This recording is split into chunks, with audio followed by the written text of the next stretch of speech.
Casual எல்லாத்தையும் ஓலாரி தள்ளிட வேண்டியது தான்.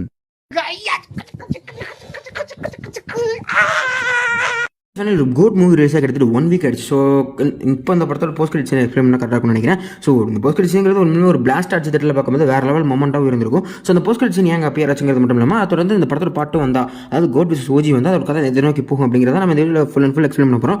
Literally post credit scene explanation வச்சுக்கோங்களேன். So this is reviewer, welcome to my YouTube channel.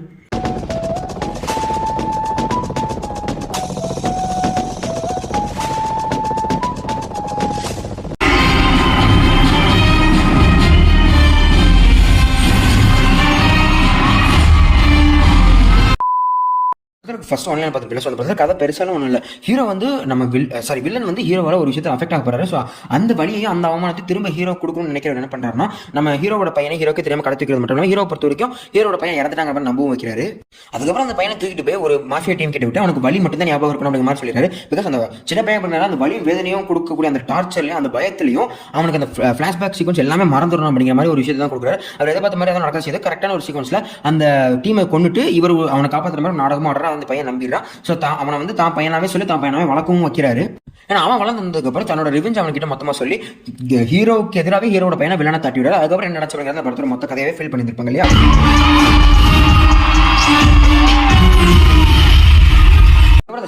மொத்த ரேஸுமே இந்த காந்தி ஜீவன் அப்படிங்கிற ஒரு கதையாக போயிட்டு தான் இருக்கும். ஸோ அப்போ வரைக்கும் அந்த ஜீவன் வந்து பெருசாக நம்மளுக்கு அந்த குளோனுங்கிற விஷயம் தெரியாதனால நம்ம நிறைய விஷயங்கள் மிஸ் பண்ணியிருப்போம். ஸோ இப்போ அந்த ஒவ்வொரு விஷயத்தை எடுத்து பார்க்கும்போது என்ன தெரியுதுன்னா, நம்ம ஜீவன் வந்து எந்த ஒரு இடத்துலையுமே எமோஷனல் டேமேஜ் ஆக இருக்கவே மாட்டார்.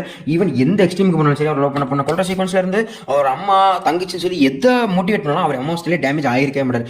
எக்ஸாம்பிளுக்கு நம்ம காந்தி வந்து நம்ம ஜீவா காரில் கூட்டிட்டு போகக்கூடிய சீக்வன்ஸ்ல அம்மா எதிர தப்புனா அம்மா விட சொல் அப்படிங்கிற ஒரு சீக்வன்ஸ்ல அம்மா வச்சு ஒரு சென்டிமெண்ட் ட்ரை பண்ணக்கூடிய சமயத்திலே அவர் எமோஷனல் டேமேஜ் இருக்க மாட்டார். தங்கச்சி கொல்ல போகிற சீக்வன்ஸ்ல கூட நீ தங்கச்சி வேணும்னு கேட்டவன்டா, நீ இப்போ நீ தங்கச்சியே கொல்ல போற அப்படின்னு சொல்லக்கூடிய சீக்வன்ஸ்லுமே கூட அவர் எந்த ஒரு எமோஷனல் டேமேஜ் இருக்க மாட்டார். ஈவன் மட்ட சங்க முடிகிற சமயத்தில் அவர் அங்கிள் மட்ட பண்ணுவார் இல்லையா. ஸோ அந்த இடத்துலையுமே கூட ஒருத்தனை கொலை பண்ணியிருக்கோம். அதுவும் நம்ம கூட இத்தனை நாள் இருந்தவன் அவனை நம்ம கொண்டிருக்கோம் அப்படிங்கிற மாதிரி ஒரு ஃபீலே மனுஷன் மூஞ்சில இருக்காது.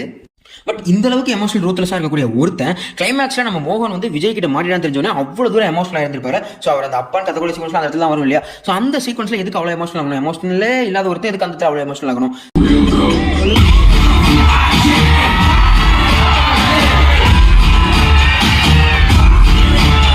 சஞ்சய் இந்த குளோனை உருவாக்கக்கூடிய சமயத்தில் மேபி 2 விஷயங்கள் அவருக்கு வந்து இம்ப்ரூவ்மெண்ட் ஆகுது, மோட்டிவாக கொடுத்துருக்கலாம். ஸோ அதில் முதல் விஷயம் என்னன்னு கேட்டீங்கன்னா, நம்ம காந்தி வந்து பழிவாங்கக்கூடிய சீக்வன்ஸ். ஸோ காந்தி கொல்லணுங்கிறது உங்களோட மோட்டிவ் எங்கே இருந்திருக்க மாதிரி எனக்கு தெரியல. பிகாஸ் அவங்க கான்வர்சேஷன் கூட ஏகப்பட்ட சீக்வன்ஸ் பார்த்தீங்கன்னா, அதாவது நம்ம மோகனும் நம்ம எங்க ஜீவன், அதாவது இந்த குளோன் ஜீவன், அதாவது நம்ம ஜெயமோகன் சாரை கொண்டதுக்கு அப்புறம் வைபவ் முத அந்த வைபவோட ஆஃபீஸ்க்கு வந்து வைபவ் ஃபோனை தொலைஞ்சதுக்கப்புறம் அவனை அரைஞ்சிட்டு நம்ம மோகன் ஃபோன் பண்ண இல்லையா. ஸோ அந்த இடத்துல நடக்கக்கூடிய கான்வர்சேஷன்ல நம்ம எதிர்பார்த்த மாதிரியே காந்தி வந்து திரும்ப சான்ஸ் டீமுக்குள்ள வந்துடான்னு சொல்லக்கூடிய சீக்வன்ஸ்ல இருந்து நம்ம மோகன் காந்தி ரொம்ப நாளுக்கு அப்புறம் நேரில் பார்த்ததுக்கப்புறம் நீ இதெல்லாம் முடிஞ்சதுக்கப்புறம் ஃப்ரெண்டே வந்து உன்னை கைது பண்ணிட்டு போவான். நம்ம மகாத்மா காந்தி வந்து ஃபாதர் ஆஃப் தி நேஷன், நீ வந்து வில்லன் ஆஃப் தி நேஷன் அப்படின்னு சொல்லிட்டு போகிற சீக்வன்ஸ்ல இவங்களுக்கு வந்து இவங்களோட டீமையும் நம்ம காந்தியையும் கொல்லணுங்கிறது எந்த விஷயம் மோட்டிவ் இல்லை. நான் பட்ட அவமானத்தை நீயும் படணும்டா, இந்த நாட்டை விட்டு நீ ஓடணும்டா அப்படிங்கிற மாதிரி ஒரு மோட்டிவ் வச்சிருக்க மாதிரி தான் தெரியுது.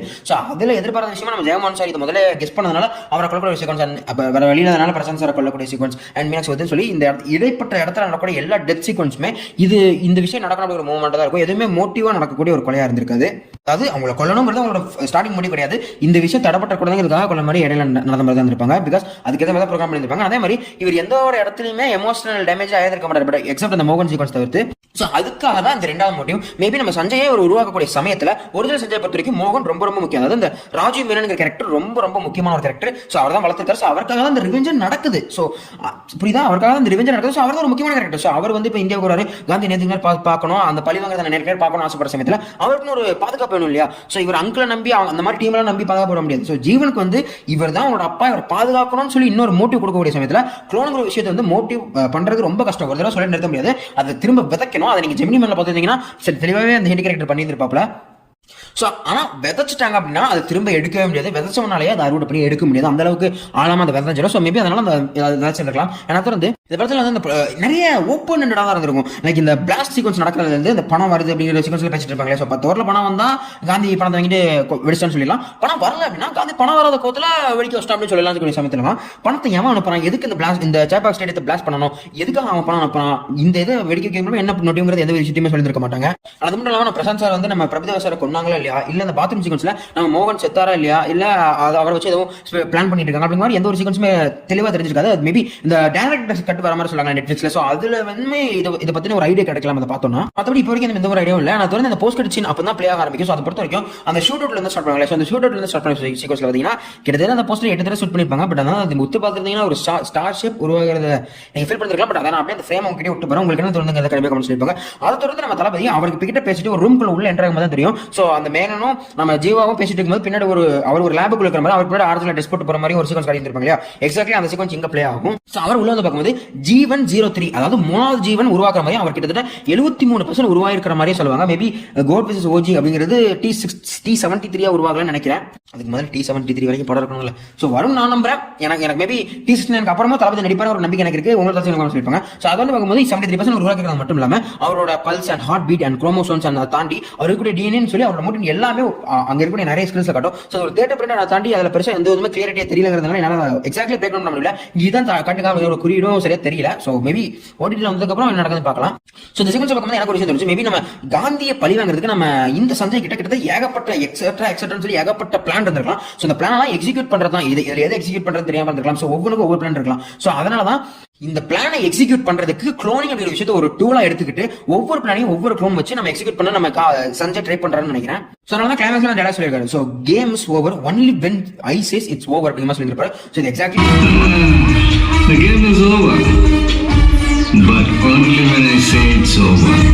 எக்ஸாக்ட்லி அந்த மங்காத்தோட டைலாக் ரிப் ஆஃப் வந்து பிகாஸ் மங்காத்துல நம்ம தலை வந்து கேம் ஓவர் அப்படிங்கிற சொல்லி முடிச்சிருந்திருப்பாப்ல. ஸோ அதான் இங்கேயுமே ரெப்ளிகா பண்ண ட்ரை பண்ணிருப்பாங்க. அது நல்லா தான் இருந்திருக்கும். அந்த டைலாக்குமே இந்த கேரக்டர் கூட நல்லாவே பொருந்திருக்கும். So greatest of all time விசஸ் ஒரிஜினல் கேங்ஸ்டர்ஸ் சமயத்தில் லெட்டரில் உங்களுக்கு தெரிஞ்சிருக்கும் காந்தி விசஸ் சஞ்சய்ங்கிற மாதிரி தான் நல்லா நினைச்சிருப்பாங்க. பட் என்ன பொறுத்த வரைக்கும் ஓஜி அப்படிங்கிற ஒரு விஷயம் நம்ம சஞ்சயை குறிக்கிற மாதிரி எனக்கு தெரியல. மேபி பார்ட் 2 வரும்போது அதில் முக்கியமான வில்லனா வேற ஒருத்தர் கூட இன்ட்ரோடியூஸ் பண்ணலாம். இப்போ வரைக்கும் எனக்கு அதான் தோணிட்டு இருக்கு. ஸோ மேபி சம்திங் இதெல்லாம் ஏன்னா பிகாஸ் இவர் வில்லனா இருந்தா அடுத்து என்ன நடக்கும் தெரிஞ்சு போயிடும். இவர் வந்து கண்டிப்பா எமோஷனல் பிரேக்கப் ஆன கேரக்டர் தான் இருப்பாப்ல. அதாவது ஒரிஜினல் சஞ்சய் வந்து கண்டிப்பா பிரேக்கப் ஆயிருவாப்ல. நம்ம விஜய் கூட போய் சேர்ந்துருவாரு. அதான் ஜெமினி மேலே நடந்திருக்கும். ஸோ அப்படி நடக்கக்கூடிய சமயத்தில் அது ஈஸியாக கெசபிளா இருந்துரும். ஸோ மேபி ஓஜி அப்படிங்கிற ஒரு இடத்துக்கு வேற யாராவது ஒருத்தர் வரலாம். ஸோ கோட் அப்படிங்கிறது காந்தி தான். பட் ஓஜிங்கிறது சஞ்சய் அப்படிங்கிறது என்னால் என்ன எதுவும் இல்லை. மேபி வேற என்னென்ன நடக்கலாம், வெயிட் பண்ணி பார்க்கலாம். ஸோ மேபி இந்த படத்தில் இந்த ஓப்பனோட விடப்பட்ட அந்த எல்லா கேள்விகளுக்கும் பதில் சொல்லாமலே வரலாம். ஸோ இந்த நம்ம ஒருவேளை இந்த பிரதேவ கொள்ளனா அது ஏன் கொள்ளல, இல்லை மோகனை கொள்ளலைன்னா அவர் இவரோட இருந்து அதை பற்றி என்ன பண்ண போறாரு அப்படிங்கிற மாதிரி ஏகப்பட்ட விஷயம் சொல்லலாம். மேபி அந்த மோகன் அதாவது அந்த மோகனோட கேரக்டர்னா ராஜீவ் மேனனே வேற ஒரு பெரிய வில்லனிக்கல் வேலை பார்க்குற மாதிரி சொல்லிட்டு பார்க்கலாம். பாட்டுல என்ன நடக்குன்னு சொல்லிட்டு எனக்கு இப்போ வரைக்கும் என்ன தெரியுது. பாட்டுல யார் விளானா இருந்தாலும் அந்த ஒரிஜினல் சஞ்சய்ங்கிறது காந்தி பக்கம் வந்துருவாரு அப்படிங்கிற மாதிரி எனக்கு தோணிட்டு தான் இருக்கு. ஸோ வெறும் பார்க்கலாம் பாட்டு என்ன சொல்லிட்டு. ஸோ இதுதான் ஒரு சின்ன பிரேக் டவுன் முடிச்சுக்கிறேன். ஸோ அந்த பிரேக் டவுன் அதாவது பிரேக் டவுன் எக்ஸ்பிளேஷன் எனக்கு அப்படி தான் தெரிஞ்சது. ஸோ உங்களுக்கு அப்படி தெரிஞ்சா இல்லையா கண்டிப்பாக சொல்லுவாங்க. அந்த வீடியோஸ் பற்றி தாட்ஸ் அண்ட் வியூஸ் சொல்லிருப்பாங்க. நல்லா இருந்துச்சுன்னா சொல்லுங்க, நல்லா இது நல்லா இல்லைன்னு சொல்லுங்க, திருத்தி ட்ரை பண்ணுறேன். இல்லை குப்பையாக இருந்தால் அதே கமெண்ட்ஸ் சொல்லுங்க. அடுத்த வீடியோவில் அதை எனக்கு திருத்தி ஒழுங்காக ஒரு எக்ஸ்பிளேஷன் கொடுக்க ட்ரை பண்ணும். ஐ திங்க் இதான் ஃபர்ஸ்ட் போஸ்ட் எக்ஸ்பிளேஷன் நினைக்கிறேன். ஸோ அதனால் எனக்கு பெருசாக இதில் வந்து எந்த ஒரு இதுவும் கிடையாது. சும்மா ஒரு பிளைண்டாக ஒன்று பண்ணணும்னு நினச்சி பண்ணேன். ஸோ உங்களோட தாட்ஸ் கண்டிப்பாக சொல்லியிருப்பாங்க. ஸோ வழக்கமாக சொல்லி தான் சொல்லுவாங்க. இதே மாதிரி இன்ட்ரெஸ்டிங்காக ஒன்று சந்திக்கிறேன். திஸ் லேஜ் ரிவர் ஷனிங் ஆஃப்டர்டா பாய். எங்க நட்பு பார்த்து பொறாமையா? பொறாமல இல்ல, நீதானே பிரிக்கணும்னு முடிவு பண்றீங்களா? அது சண்டே மூடுடா ட்ரை பண்றோம். ஏன் இதெல்லாம் பண்ற? நல்லா இருக்க பிடிக்கலையா? நான் சாட்சியோட வரேன்.